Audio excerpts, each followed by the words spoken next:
নবীজি হাদিস বর্ণনা করেন ইউশাফাউ ইয়াউমাল কিয়ামাতি সালাসাতুন তিরমিজি শরীফের হাদিস নবীজি বলেন ইউশাফাউ ইয়াউমাল কিয়ামাতি সালাসাতুন আল আমবিয়া সুম্মাল উলামা সুম্মাশ শুহাদা হাশরের ময়দানে আল্লাহ পাক রব্বুল আলামিন তিন প্রকার ব্যক্তিকে সুপারিশের অনুমতি দিবেন। চিৎকার দিয়ে বলেন কয় প্রকার ব্যক্তিকে সুপারিশের অনুমতি দিবেন? আপনারা খুব মনোযোগ দিয়ে শুনেন।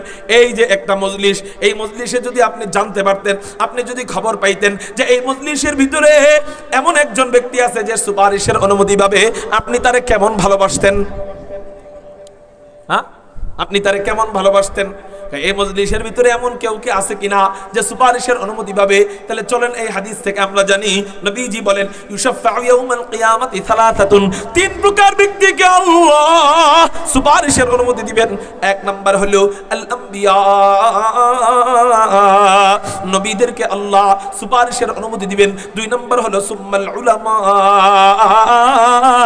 উলামায়ে কেরামদেরকে আল্লাহ সুপারিশের অনুমতি দিবেন। তিন নাম্বার হলো সুম্মাশ শুহাদা, আল্লাহর রাস্তায় জিহাদ করে যারা শহীদ হবে এই শহীদদেরকে আল্লাহ সুপারিশের অনুমতি দিয়ে দিবেন। একটু চিৎকার দিয়া বলা যায় না সুবহানাল্লাহ?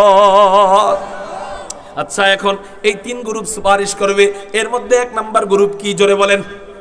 নবীগণ। জোরে বলেন কারা? নবীগণ। এখানে কোন নবী আসেনি? নাই। দুই নাম্বার গ্রুপ উলামায়ে কেরামগণ। তিন নাম্বার গ্রুপ শহীদগণ। এখানে কোনো শহীদ আসেনি। কে শহীদ হবে? শহীদ হওয়ার পরে তো কবরে যাইবে, এখানে তো আর থাকবো না। তো এখানে কোনো শহীদগণ তো নাই। আছে কারা জোরে বলেন? উলামায়ে কেরাম। তাহলে উলামায়ে কেরামগণ সুপারিশের অনুমতি পাবে, অথচ সেই আলেমকে আমি কেমনে কষ্ট দেই? তাহলে বলেন সেই আলেমদের সাথে থাকবো তো ইনশাআল্লাহ। এখন আমার ঘর থেকে যদি আমি একটা সন্তানরে আলেম বানায় দেই তাহলে তো আরো লাভ। আমার সন্তান আলেমও হলো, শিক্ষা অর্জন করলো, দুনিয়াও পাইলো, আখিরাতও পাইলো, সুপারিশের অধিকারীও হতে পারলো। সুবহানাল্লাহ। এই জন্য একটা ওয়াদা দিবেন কারা কারা যে হযরত আমরা আমাদের সন্তানদেরকে, আমাদের ছেলেদেরকে, আমাদের মেয়েদেরকে আলেম বানাবো, আলেমা বানাবো। কারা কারা ওয়াদা দিতে রাজি আছেন? আল্লাহু আকবার বলে দুই হাত আল্লাহরে দেখা। পারবো না ইনশাআল্লাহ। আল্লাহ তুমি কবুল করো, বলি আমিন। শোনেন, আমি নিজেকে আলেম বলতে রাজি না, আলেম বলতে ভয় লাগে, তারপরেও বুঝানোর জন্য বলতেছি, মানুষ যেহেতু বলে এই জন্য বলি আমি আলেম। যদি আল্লাহ আমাকে দয়া করে মাফ করে জান্নাতি বানায়, নবীজির হাদিস মোতাবেক আমিও সুপারিশ করতে পারবো।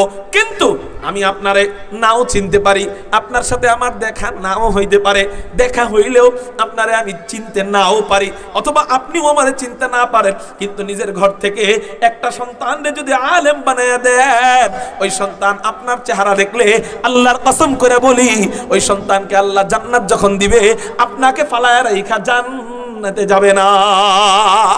এজন্য সন্তানদেরকে আলেম বানাইলে লাভ না লস।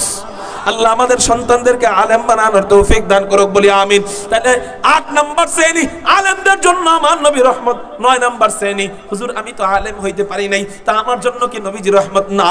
উত্তর হলো, লাগবে না, রাখেন। উত্তর হলো আলেম হইতে পারো নাই, কি হইছে? আমি বলছি না বৈষম্য বিরোধী আন্দোলনের 1 নাম্বার মহানায়ক কে? জোরে বলেন মুহাম্মদুর রাসূলুল্লাহ সাল্লাল্লাহু আলাইহি ওয়াসাল্লাম। নবীজি বলে আলেম হওয়ার দরকার নাই। যদি আলেম হইতে নাও পারো, সবাই যদি আলেম হয়, আলেমের ছাত্র হবে কারা? সবাই যদি আলেম হয়, আলেমের কাছে ইলম শিখবে কারা? তলবে ইলম হবে কারা? নবীজি বলেন আও মুতাআল্লিমান, কুন আলিমান আও মুতাআল্লিমান। আলেম যদি হও তো ভালো, যদি আলেম হইতে না পারো অন্তত আলেমের ছাত্র হও। আল্লাহ আলেমের ছাত্র হওয়ার উসিলায় তোমাকে জান্নাতি বানায় দিবে। আলহামদুলিল্লাহ, আমরা এখানে যারা আছি অধিকাংশই তো আলেমের ছাত্র, তাই না? কারা কারা আলেমের ছাত্র? আল্লাহু আকবার বলে একটু হাত আল্লাহরে দেখাইতো। দুই একজন হাত উঠায় না, ওই যে মাঝখানে। ওনারা মনে করে যে আমরা হাত দাবান, ওনারা মনে করে আমরা আলেমের ছাত্র হইতে পারি নাই। এ মিয়া, আপনি মনে করেন মাদ্রাসায় পড়লেই শুধু আলেমের ছাত্র হওয়া যায়, অন্য কোনো ভাবে আলেমের ছাত্র হওয়া যায় না। আচ্ছা, মাদ্রাসায় পড়লে কি শিখানো হয়? কোরআন হাদিস। এই যে এখানে প্যান্ডেল টানানো হয়েছে, এখানে কি শিখানো হইতেছে? কোরআন হাদিস। তাহলে ওখানে শিখার পরে যদি ছাত্র হওয়া যায়, এখানে শিখার পরে ছাত্র হইতে পারবেন না কেমনে? তার মানে আপনি হাত উঠান নাই, আপনি মনে করছেন মাদ্রাসায় পড়েন নাই, ছাত্র হইতে পারেন নাই। আমি বলবো মাদ্রাসায় পড়ার দরকার নেই, যেখানেই কোনো মাহফিল হবে, যেখানেই কোনো উলামায়ে কেরাম আসবে, যেখানেই কোনো আল্লাহ ওয়ালা আসবে, ওখানে পাগলের মতো ছুটে যাবেন, আলেমের থেকে কিছু শিখার চেষ্টা করবেন, ইনশাআল্লাহুল আজিজ ওই উসিলায় আলেমের ছাত্র আল্লাহ বানায় দিবে। ওই ছাত্র হওয়ার উসিলায় আল্লাহ আপনাকে জান্নাতি বানায় দিবে। তাহলে আলহামদুলিল্লাহ এখানে সবাই আলেমের ছাত্র, কি বলেন? পেয়ে গেলাম 9 নম্বর শ্রেণী আলেমের ছাত্রের জন্য আমার নবী রহমত। 10 নম্বর শ্রেণী, হুজুর আমি আলেমকে সাহায্য করতে পারি, আলেমের ছাত্র হইতে পারি নাই। হযরত আমি আলেমও হইতে পারি নাই, আলেমের ছাত্রও হইতে পারি নাই। আমি বলবো তাহলে কি হইছে? কয় হুজুর আমি আলেমদের সাহায্য করতে পারছি, আমি প্রবাস থেকে আলেমের জন্য টাকা পাঠাইতাম, প্রবাস থেকে মাদ্রাসার জন্য টাকা পাঠাইতাম, মাদ্রাসার ভবনের উন্নয়ন কাজে আমি টাকা পাঠাইতাম, চালের জন্য টাকা পাঠাইতাম, ডালের জন্য টাকা পাঠাইতাম। প্রতি মাসে আমার কষ্টে অর্জিত ফসল থেকে অল্প কিছু মাদ্রাসায় দান করতাম। নবীজি বলেন হয়ে গেছে জান্নাতে যাওয়ার জন্য, এর চেয়ে বেশি কিছু দরকার নাই, এই উসিলাই যথেষ্ট। নবীজি বলেন আও মুস্তাঈনান, ওই যে আলেমকে সাহায্য করছো, এই উসিলায় আল্লাহ তোমাকে জান্নাতি বানায় দিবে। তাহলে 10 নম্বর শ্রেণী আলেমকে যারা সাহায্য করে, প্রবাসের ভাইরা যারা দেখতেছেন ভিডিও, আপনারা যারা আলেমদেরকে সাহায্য করেন, বিদেশে থাইকাও মাদ্রাসা, দেশের মাদ্রাসার ফিকির করেন, আপনাদের জন্য নবী সুসংবাদ দিয়ে গেছে, আপনাদের জন্য নবী রহমত। জোরে বলেন সুবহানাল্লাহ। এই জন্য মাদ্রাসার সাথে লাইগা থাকবেন তো ইনশাআল্লাহ।